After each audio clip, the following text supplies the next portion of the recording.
Hi, Ray here. This weekend I'm going down to Hahn State Park in Missouri for a little overnight camp. It's supposed to get down below 30 degrees, and one thing I hate is trying to get through a night when you're just too cold. I've had too many of those uncomfortable nights.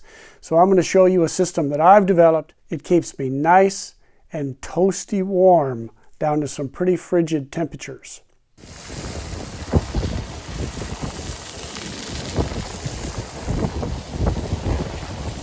The first thing we're going to talk about is getting a layer between you and the ground, some sort of reflective layer.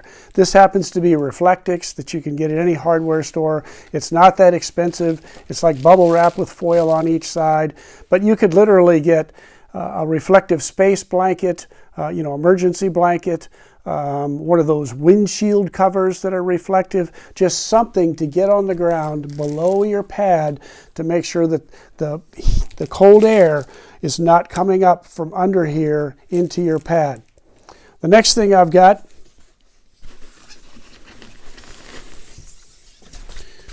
an Outdoor Vitals insulated pad. Now this is the long, wide version of their pad, and it is insulated. But one thing I found is that air can still come between these baffles here and make you cold. So that's one of the reasons you want that reflective layer down below this. That'll help you immediately. Now, secondarily, I've found that these baffles are a little uncomfortable, and I'm not knocking Outdoor Vitals. I also have a Climate. I find that all of the baffles are a little bit uncomfortable to sleep on.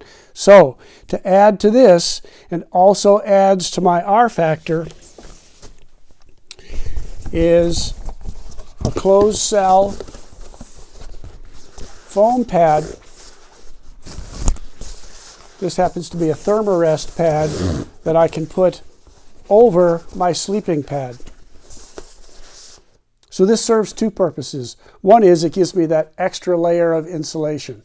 Two is that this is more comfortable to sleep on than these baffled tubes are, at least in my mind. So I add this to it as well. Now bear in mind, this is winter camping. So you wouldn't have to take all of this stuff if you were just going in the fall and it wasn't going to get to be too cold. But this is something that would probably take you down to 0 degrees. Now, the next thing I've got an Outdoor Vitals 20-degree sleeping bag. Now, 20-degree sleeping bag, for me, once it gets below 30, is a little cool. So I want a little bit more insulation than this. I'm just a cold sleeper. So to add to this, what I've done is I've gotten myself one of the cheap Costco down throws. You can pick these up for $19, $20 at Costco. It's just a cheap down throw. And then what I did was, you take it, you fold it in this way, so you fold the sides into the middle, sew it across the bottom, and then sew it up this way, about 2 feet or so, whatever you're comfortable with. And that makes for a nice little foot box and a quilt.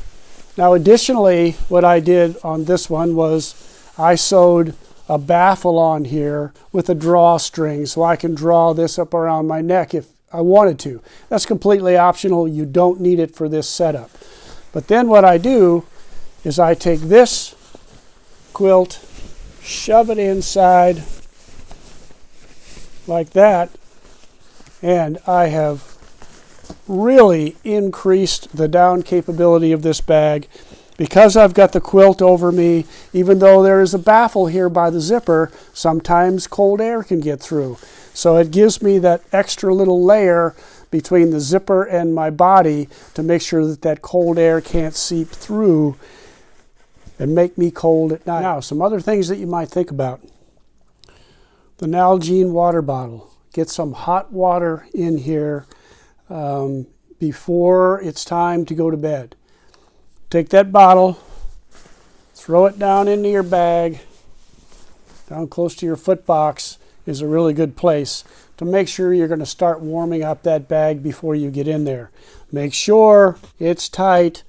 Get it good and hot. I don't necessarily say boiling, but get the water good and tight. Make sure that you have a vessel that is watertight and not going to leak into your bag, because that'll cause all kinds of problems.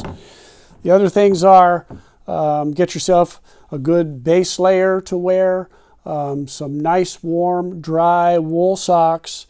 The last time I did this, I had a base layer like this, a very light base layer. I had a fleece, and then over that fleece, I wore my Mountain Hardwear puffy, and I brought my hood up.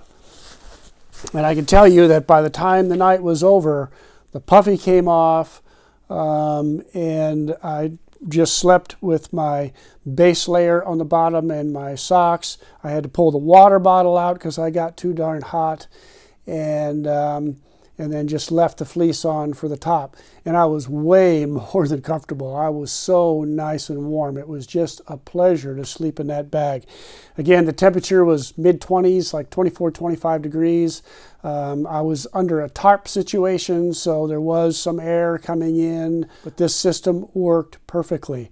So again, just to review, because this is the most important part, a reflective layer under your pad, an insulated pad. I use a closed cell foam pad on top of that, and then my bag, and then if you need it, put an extra bag inside of this. In my case, I use the Costco cheap down throw quilt inside your bag. That's going to keep you nice and warm. Dress in layers, dress appropriately. You can always pull those layers off at night, and it should work for you. Good luck. This system isn't perfect, but it works for me. You'll find a system that works for you, so don't let a cold couple of nights out there ruin things for you. Keep trying till you find a system that works and makes it enjoyable to be out there winter camping. I hope you liked this video. If you did, please hit the like button. Don't forget to subscribe. We'll see you in future videos down the road. Thanks, and bye.